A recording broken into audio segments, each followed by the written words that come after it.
Good morning, Mr. Goldbrick. Sorry I didn't get a chance to return your phone call last week. It was just crazy in the office. Yes, I've noticed that you haven't had a lot of recent showings, and that is disappointing. Well, I have to tell you that I've noticed a gradual slowing of the market.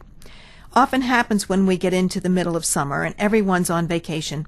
Things should pick back up in the fall. What's that? You can't wait that long? Well, we could always reduce the price of the property again. I know you've already reduced it $50,000, but there aren't any buyers out there willing to pay that price. Now, Mr. Goldbrick, I didn't promise you anything. That's very unfair to blame me for a slow market. Looks like Patty's initial promises to Mr. Goldbrick to obtain the listing have come back to haunt her. Let's take another look at this conversation, but this time let's see if Patty gives in to temptation. Mr. Goldbrick, it was truly a pleasure meeting with you and Mrs. Goldbrick last night. I wanted to check in and see if you had any questions about the marketing information I prepared for you. I'm glad you found it thorough. I always try to give sellers all of the information necessary to make an informed decision.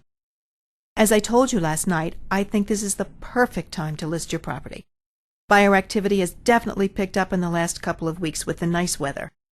What I'd like to do next is to provide you with a detailed comparative market analysis that I've been working on, so that we can arrive at the ideal asking price for your home. It truly is a lovely property, and I know it's going to show beautifully. What's that? You already have a CMA from Fast Fred?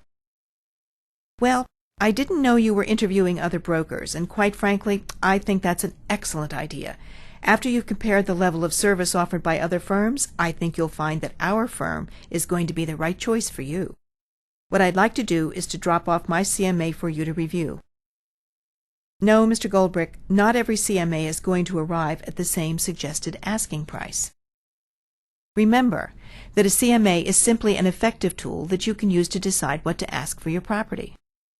The CMA contains a number of similar properties to yours that have recently sold in your neighborhood, factoring in some of the special features of your property, like the professionally landscaped yard and the original wood floors.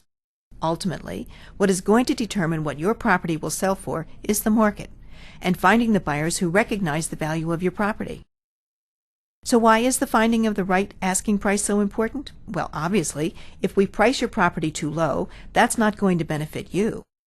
But if we price the property too high, where other comparable sales and active listings don't support the asking price, you'll find you have very little showing activity for your property.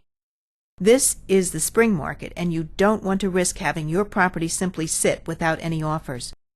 My experience is pricing your property correctly when you first list is one of the most important decisions you can make. How about if we go over the numbers when I drop off the CMA? Great. See you this evening. This time around, Patty seems to have avoided the temptation of trying to compete with Fred by misleading the seller by suggesting an unsupported asking price. This time she's letting the quality of her service and her advice speak for themselves.